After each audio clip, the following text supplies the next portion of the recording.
እንግዲህ ወደ ወሎ የሰማነው ነገር ብዙዎችን እያነጋገረ ነው የዋለው። ምናልባት ተጨማሪ ድሎችንም ሊኖር እንደሚችሉ እየሰማን ነው። በቀጣይ ነገ ከነገ ወዲያ ከዚህም የላቁ ሌሎች ነገሮች እንደሚሰሙ ነው ከቀጠናው አካባቢ የምናገኛቸው መረጃዎች የሚጠቁሙት። እንግዲህ ምን እንደተፈጸመ ምን እንደተገኘ ብዙ ነገሮችን ለጥካች አቅርበናል። አሁን ምን ማለት ነው ግን ከወታደራዊና ከተለያዩ ነገሮች አንጻር ብናየው በሚል ነው። ይህ ድል ከወታደራዊ አንጻር እንጀምርና ድሉ እንዴት ሊታይ ይችላል? መሳይ በጣም አመሰግናለሁ።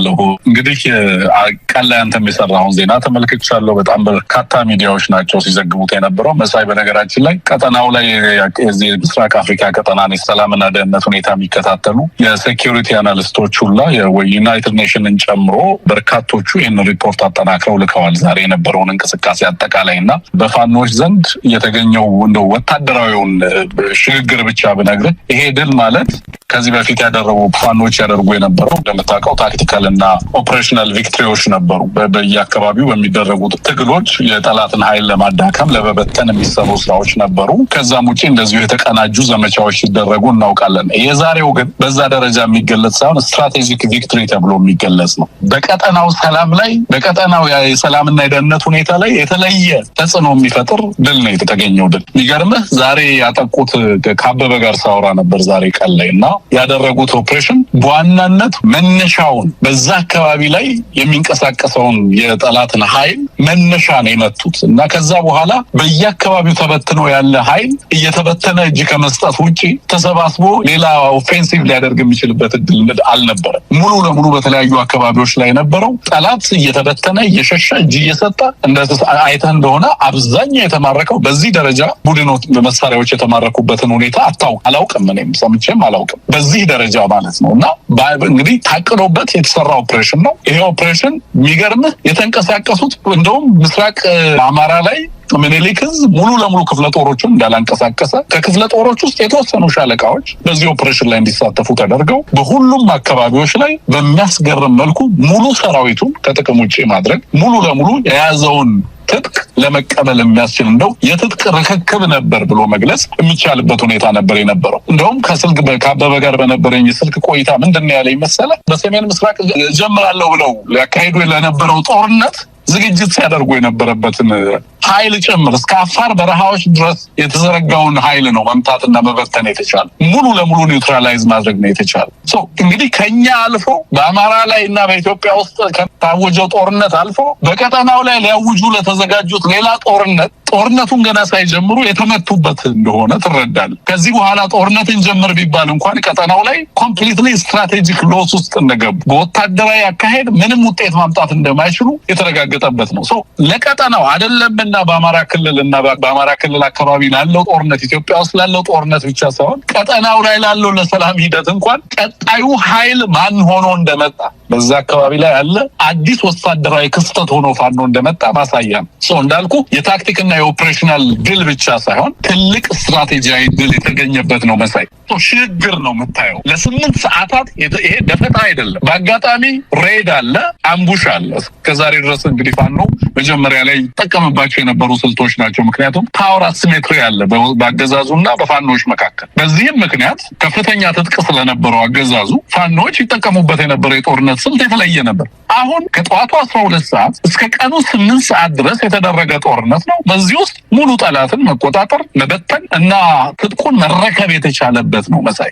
ይሄ አጥቅተውን ሸሹ እንደዚህ አድርገውን እንደዚህ ሆኑ ነው ከተማዎችን የተቀበሏቸው የተቆጣጠሯቸውን ገዢ ስፍራዎች የዩኤን ሪፖርት ነበር ዛሬ ያየው የተላከልኝ ማለት። በዛ ሪፖርት ላይ ያየው ወሳኝ የሚባለውን የኖርዝ ዲቪዥን የጠላትን ከዛ አካባቢ ትዕዛዝ የሚያስተላልፍበትን ጦሩን የሚያቀናጅበትን አቅሙን የመቱት ነው የሚለው ሪፖርት። እንደውም የእነ አበበ የአማራ ፋኖ በምስራቅ አማራ ፋኖ መግለጫ ከመስጠቱ በፊት አፋባሃ መግለጫ ከመስጠቱ በፊት ነበር ይሄ ሪፖርት የተጠናከረው። በዛ ሪፖርት ላይ የተመለከትኩት ነገር እንደውም እነሱ ኮንፊርም አላደረጉም። ያኔ የቪዲዮ የምናምን መረጃ ሳያወጣ በፊት የወጣ አናሊሲስ የሚገርም ነገር በዛ ደረጃ ሙሉ ቀጠናው ላይ ከኬንያ ጋዜጦች አንስቶ በጅቡቲ፣ በሱዳን፣ በኤርትራ በግብጽ ያሉ ሚዲያዎች ሁላ ሳይቀር የዛሬውን ድል በምን አይነት ሁኔታ በምን አይነት ፍጥነት እየዘገቡት እንዳሉ ትመለከታለህ። ቀጠናው ላይ በእርግጥም የተለየ የኃይል ሽግግር እንደመጣ የፋኖም የማጥቃት ደረጃ ከዚህ በፊት ከነበረው በተለየ ምናልባትም የመጨረሻው ምዕራፍ ላይ የገባን ይመስለኛል። መሳይ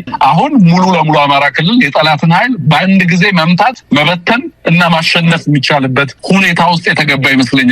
ወታደራዊ ቪክትሪውን እኔ እንደውም የወታደራዊ ትርጉሙን በጣም በርካታ የወታደራዊ ኤክስፐርቶችን ብታነጋግሩላ ደስ ይለኛል። ምናልባት ትንግርቱ እዚህ ላይ ከወታደራዊ ድሉ ባሻገር እንግዲህ የፋኖ ኃይል እየተዳከመ ነው ብለው የአገዛዙና እዛ መንደር የብልጽግና ሰዎች ብቻ ሳይሆን አንዳንድም በቅንነት የፋኖን አካሄድና የፋኖን ወቅታዊ ሁኔታ በተመለከተ ትንሽ ፍርሃት የገባቸው ፋኖ እውነት ተዳክሟል እንዲህ ብለው ያሉ ሰዎች ሳይቀር ነው በዛሬው ድል በከፍተኛ ሁኔታ ትኩረት ሰጥተው ሲከታተሉ የነበሩት።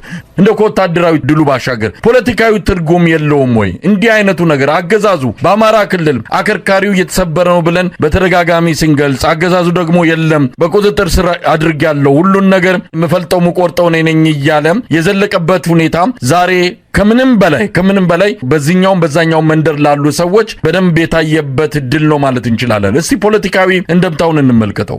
መሳይ እንግዲህ በቅርብ ጊዜ ነው ወታደራዊ ሹምሽር ሲደረግ፣ ሽር እንኳን አልተደረገም። በአብይ አህመድ አገዛዝ ውስጥ እንደምታውቀው ሽንፈትም ወደ ጀነራልነት ማዕረግ ያሳድጋል። እስከ ፊልድ ማርሻሎቹ ትልልቅ የጦር ዲቪዥኖችን ሀገሪቷ የምትመካበትን ጦር ሙሉ ለሙሉ ሙጥጥ ያስደረጉ ናቸው። የኢትዮጵያ ሰራዊት የሚባለው ሙሉ ለሙሉ ሀገር ይጠብቃል ስንል የነበረው ከዚህ በፊት ሙሉ ለሙሉ በባለፉት ጦርነቶች የተበላ አሁን ሀገሪቷ የሚጠብቃት ሰራዊት የሌላት ሀገር ሆናለች። በነገራችን ላይ ብቸኛው የሀገሪቱ የተደራጀ ኃይል የምትለው አሁን በቃ በፋኖችና በሌሎችም በዋናነት ፋኖ ነው። ሌላም አካባቢ ኦሮሚያ ላይ የሚንቀሳቀሱ ኃይሎችን ታገኛለህ፣ ትግራይ ላይ የሚንቀሳቀሱ።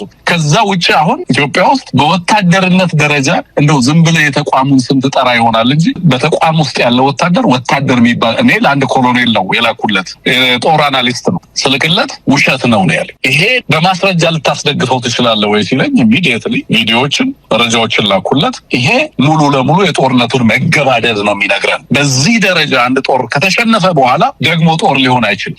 እነዚህ ሰዎች ሰሞኑን ሲነግሩን የነበረው ወታደራዊ ጀነራል ብርጋዴር ጀነራል ሙሉ ለሙሉ ፋቲክ ውስጥ የገባ ጦራቸውን የተሸነፈ በስነ ልቦና ደረጃ ከህዝብ የተነጠለ ደጀኑን የሚወጋ የራሱን ወገን የሚወጋ አላማ የሌለው የተበተነ ሰራዊት ያውም በኃይል ታፍሶ የሚመጣ በቂ ወታደራዊ ስልጠና የሌለው አሁን ለ6 እና ለ5 ዓመት በቋሚነት ጦርነት ሲያደርጉ ከነበሩ ኃይሎች ጋር ሊጋፈጥ የሚችልበት ምንም እድል የለም። በዚህም ምክንያት ሰሞኑን የተደረገው የጀነራሎች ሹመት ዋጋ እንደሌለው የኢትዮጵያ ህዝብ መሳቂያ በቀጠናው ራሳቸውን መሳቂያ ያደረጉበት በቃ የአብይ አህመድ ወታደር ማለት ይሄ ነው። ሀገሪቱ ውስጥ ሰላም አስፍነናል፣ ፋኖችን እንደዚህ ያደርገናል 90% የሚሆነው ምናምን ሲሉ የነበሩት ሁሉ ሊደብቁት የማይችሉት በአደባባይ ራሳቸውን ራቁታቸውን የቀሩበት ምንም ፕሮፓጋንዳ ሰርተ ይሄንን ልታከሽፈው አትችልም። ምንም ፕሮፓጋንዳ ብትሰራ አዳክመነዋል ብትል እንደዚህ አድርገናል ብትል የወፋፍራም ሚሳኤል ቀጫጭን ሚሳኤል አንገታቸው ወደ ጎን ወደ እንዴትም አይነት ሚሳኤሎችን እያወጣ ወታደራዊ ትርኢት ላሳይ ብትል እንኳን ይሄንን ሽንፈት ልትደብቀው አትችልም። ይሄ ሽንፈት በነገራችን ላይ መሳይ ገና የመጀመሪያ ቀን ኦፕሬሽን ነው። ይሄ ኦፕሬሽን በአንድ አካባቢ ብቻ የተጀመረ ኦፕሬሽን ነው። በመላ አማራ ላይ ይህንን ኦፕሬሽን ማስተሳሰር ማቀጣጠል ቢቻል ምን ማለት ነው? ወታደራዊ አንድምታው እንደምታውቀው ይሄ አገዛዝ ከወታደራዊ አንድምታ ፖለቲካዊ አንድምታውን ልነግርህ አልችልም። ምን ፖለቲካ አለና ነው ፖለቲካዊ አንድምታውን የምነግርህ? ፖለቲካዊ አንድምታ የተንጠለጠለው በወታደር አጀብ ነው። ሌላ ፖለቲካ የለም ሀገሪቱ ውስጥ። ይህን ያነሳሁት ትንግርቱ አማራ ክልል ላይ የአብይ አህመድ አገዛዝ የፖለቲካ የጀርባ አጥንቱ ተመቶ ላለፉት 3 እና 4 ዓመታት ብልጽግና እኮ የተሰበረበት ክልል አማራ ክልል ነው። ብልጽግና ህልውና የሌለው መሆኑ በደንብ በሚገባ የተረጋገጠበት ክልል ቢኖር አማራ ነው። የቀረው የወታደራዊ ቁመናው ብቻ ነው። ወታደራዊ ቁመናውም እንደዚሁ የዞን ከተሞች ካልሆነ በስተቀር በአማራ ክልል በመላው የአብይ አህመድ አገዛዝ ሙሉ ቁጥጥር የለውም። ለዚህ ነው እንደው የቀረችው የወታደራዊ ቁመናውም ከተመታም ቀድሞውኑ የፖለቲካ አቋሙም የፈራረሰ በመሆኑ ምን እንደምታለው ከዚህ በኋላ እናረጋ ከበደ ወጥተው ሊነግሩት የሚችሉት ለአማራ ክልል እንግዲህ ከባህር ዳር 5 ኪሎ ሜትር መውጣት አይችሉም። እዛው ባህር ዳር ላይ እዛም ብዙ ችግር ውስጥ እንደገቡ ይታወቃልና ወታደራዊ ወታደራዊ ቁመናው እንደዚህ እየፈራረሰ ፖለቲካዊ አቅሙ ላለፉት 3-4 ዓመታት ተሰባብሮ ያለ አገዛዝ ከዚህ በኋላ ምን ቀረኝ ይላል ለማለት ያለው።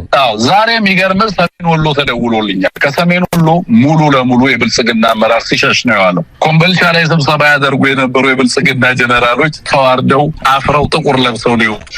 ይሄ ኢምፕሊኬሽኑ ምንድነው ብትለኝ፣ አንደኛ በቃ በምንም አይነት መንገድ ኢፌክቲቭ የሆነ ገቨርነንስ ከዚህ በኋላ አማራ ክልል ላይ ብቻ ሳይሆን ሌሎች አካባቢዎችም ላይ ያገዛዙን አቅም ካየ በኋላ ሌላውም ህዝብ ለመታገል አሰፍስፎ ጫፍ ላይ ጠብቅ የነበረው ሁሉ ወደ ትግል እንዲገባ የሚገፋፋው ከዚህ በኋላ ይሄንን አገዛዝ የኢትዮጵያ ህዝብ ሊፈራ የሚችልበት በዚህ አገዛዝ ተገዝቶ ለመኖር በድህነት በመከራ በሰላም እጦት በእንደዚህ አይነት ቀውስ ውስጥ ለመኖር የሚያስገድደው ሁኔታ የለም። ይሄንን ነፃ የመውጣት ማይንድ ሴት አሁን ህዝቡ በዛሬው ድል በርካታ ቦታ ላይ ሲጨፈር ነበር። በነገራችን ላይ አዲስ አበባ ላይ ወጥተህ ልታከብረው የሚገባ አይነት ድል ነው። በነገራችን ላይ የዛሬው ድል ህዝቡ ተገልብጦ ወጥቶ ሊያከብረው የሚገባ ድል ነው። ያ ቀን እየመጣ እንዳለ ማሳያ ነው። መሰለኝ አማራ ክልልን በቀጣይ ሊያደርጉ ያሰቧቸውን ነገሮች ሁሉ ድባቅ የመታ ነው። ወታደራዊ አዲስ ወታደር ሹመ ብታመጣ ምንም ልትለውጠው ነገር እንደሌለ ማሳያ ነው። ፋኖ በእርግጥም ምን አይነት ጦርነት እንደሚያደርግ ምን አይነት ኦራሎቹን ከነስንቃቸው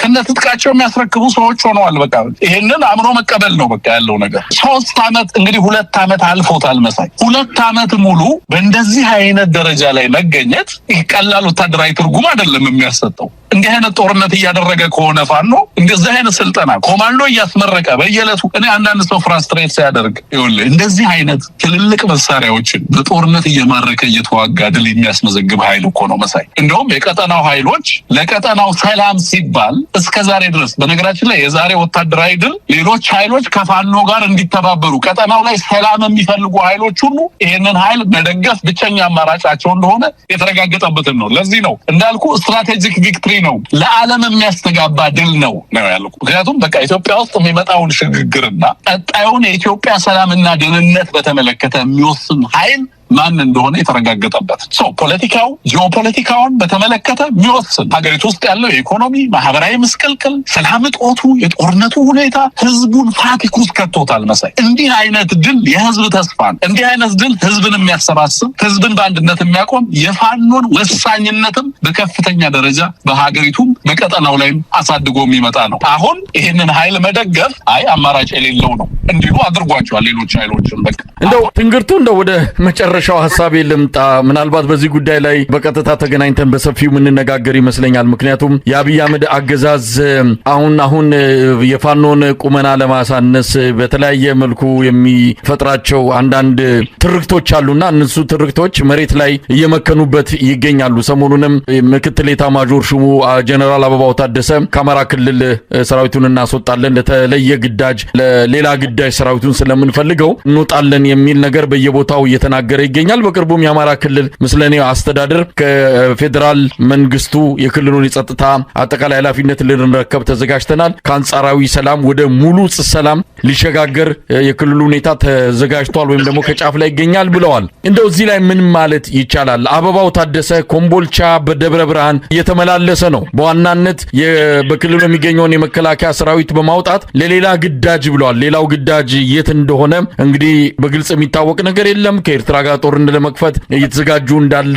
ይነገራል። ነገር ግን አሜሪካና እንግሊዝ ተቆጥተዋል። አርፈ ተቀመጥ እያሉት ነው። ምንድነው ሌላ ግዳጅ? የአማራ ክልል ላይ የለኮሰው እሳትን በአግባቡ እንኳን መቆጣጠር ሳይችል መውጣት ይችላል የሚለውም ነገር በራሱ በጥያቄ መልክ የሚነሳ ነውና እስቲ ምን ሊያደርግ ይችላል? የአበባው መመላለስ በአጠቃላይ መከላከያ ሰራዊቱ እጅ ሰጥቶ አከርካሪው ተመቶ ካልሆነ በስተቀር በፍላጎቱ የሚወጣበት ደረጃ ላይ ነው ወይ ያለው? መሳይ ከርከሮ በላቸው ብልህ ራሳቸውን የታሪክ መሳቂያ ያደረጉ ሰዎች ናቸው እነዚህ። በነገራችን ላይ አሁን እያካሄዱ ያሉትን ሳይሆን የሚቀጥሉትንም ሁሉንም ጦርነቶች ተሸንፈዋልና ብያለሁ። ያንን የተሸነፉት ከአማራ ከኦሮሞና ከትግራይ ህዝብ ጋር ሲዋጉ በቃ ከዚህ በኋላ በጦርነት የሚያገኙት ምንም ድል የለምና አብይ አህመድ በቃ ሙሉ ለሙሉ ተሸንፈዋል። የተሸነፉት ከራሳቸው ህዝብ ጋር ሲዋጉ ነው። በቃ ከዚህ በኋላ ድል የለም መሳይ። ላረጋግጥልህ የምፈልገው ነገር ከዚህ በኋላ የሚደረግ ጦርነትና ከዚህ በኋላ አድርገው የሚያሸንፉት ጦርነት የለም። የአማራው ክልል ጦርነት ዲተርሚን ያደረገው የእነ አብይን ቀጣይ ዕጣ ፈንታ ነው። አሁን ያሉበትን ሁኔታ ብቻ አይደለም፣ ቀጣይ ዕጣ ፈንታቸውንም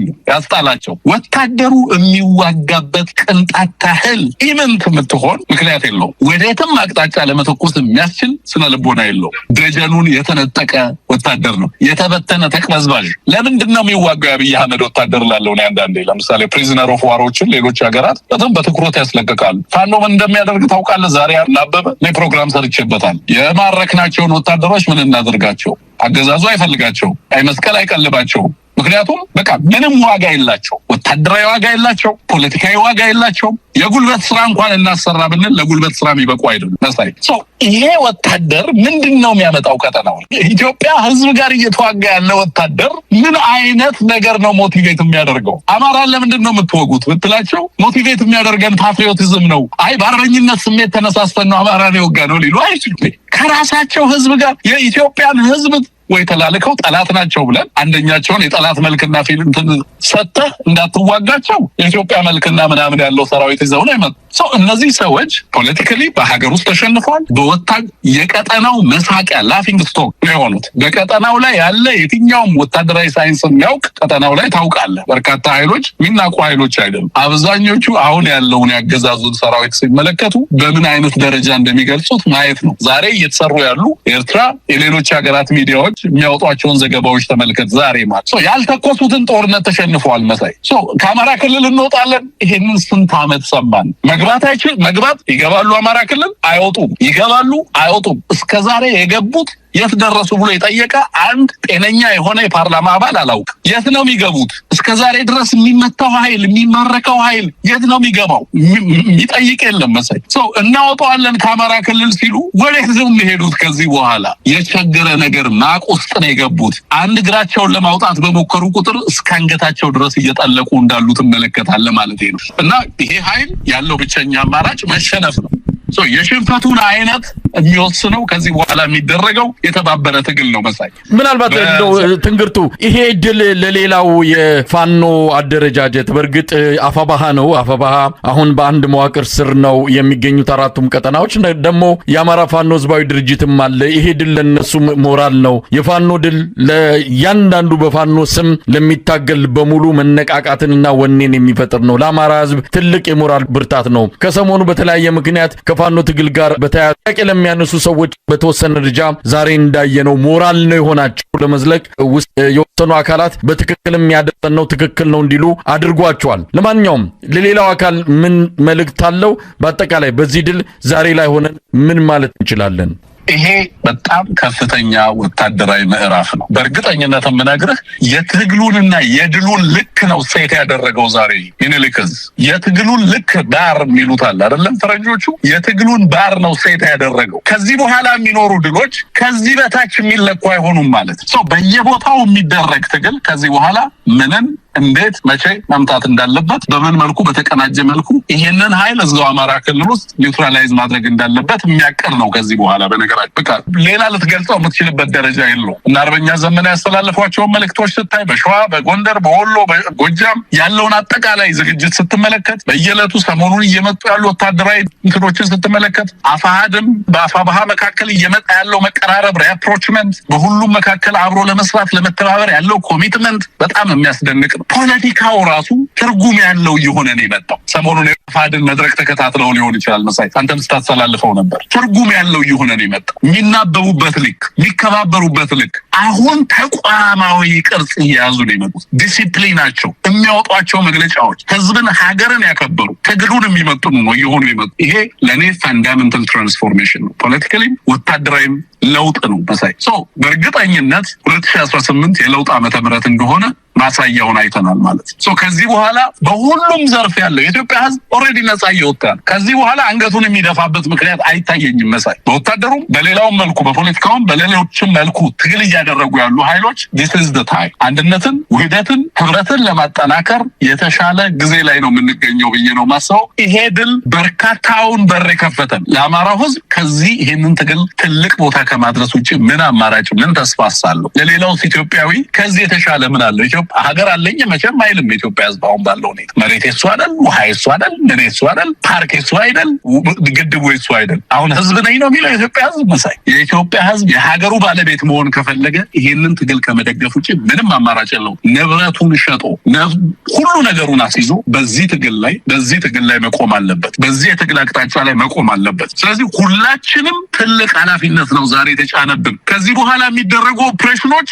ይሄንን ትግል በሚመጥን ልክ ነው የሚሆኑት። መሳይ ከዚህ በኋላ የሚደረጉ የፖለቲካ ማንኛውም ነገር የሚደረገው ዲፕሎማቲክ እና ሌላውም እንቅስቃሴ ይሄንን በሚመጠን ልክ ነው የሚሆነው ማለት ነው። ለቀጠናው እንዳልኩ ስትራቴጂክ ቪክትሪ ነው። ከኛ አልፎ ተርፎ ቀጠናው ላይ ማነጋገሪያ የሆነ ድል ነው የተመዘገበው እና በዛ ደረጃ የምንወስድበት ነው። ሁላችንም ታላቅ ኃላፊነት፣ ከፍተኛ ኃላፊነት እንዲሰማን በስራችን በትግላችን እንድንተጋ የሚያደርግ ወታደሩ ለላቀ ድል እንዲነሳሳ የሚያደርግ በጠላት በኩል ያለው ደግሞ እጅ እንዲሰጥ ከማን ጋር ከህዝብ ጋር እንዲሰለፍ በታሪክ ፊት ኮስሶ ከመታየት ይልቅ ዛሬ ከህዝብ ጋር ለመሆን ያለውን እድል መጠቀም የሚችልበትን ብቸኛ አማራጭ እንዲይዝ የሚያስገድድም ነው ብዬ ነው የማስበው። ሲያመነታይ ነበረ፣ በሁለት ቢላ ሲበላይ ነበረ። ዛሬ የፋኖ ኃይል ምን ላይ እንደመጣ እየተመለከትክ ያለህ ይመስለኛል። ከዚህ በላይ ከኦራሉ በላይ ምን ልንሰጥ እንደምንችል አላውቅም። ይሄ ከዚህ ሁሉ እንግዲህ ትምህርት ቤትን የሞላ ወታደር ምርኮኛ ከማሳየት በላይ ምን ሊሰጠው እንደሚችል አላውቅም። ስለዚህ ይሄ ልብ ያለው ልብ ይላል እና ዛሬ ማንኛውም ኃይል እንዲወስን የሚያስገድድ ጊዜ ነው ብዬ ነው ማስበው መሳይና በዚህ ደረጃ የሚገለጽ ነው እና በጣም ትልቅ ወታደራዊ ድል ነው። አንተም እንኳን ደስ ያለ፣ አድማጮችም እንኳን ደስ ያላቸው ማለት ፈልጋለሁ። ቴንኪው መሳይ።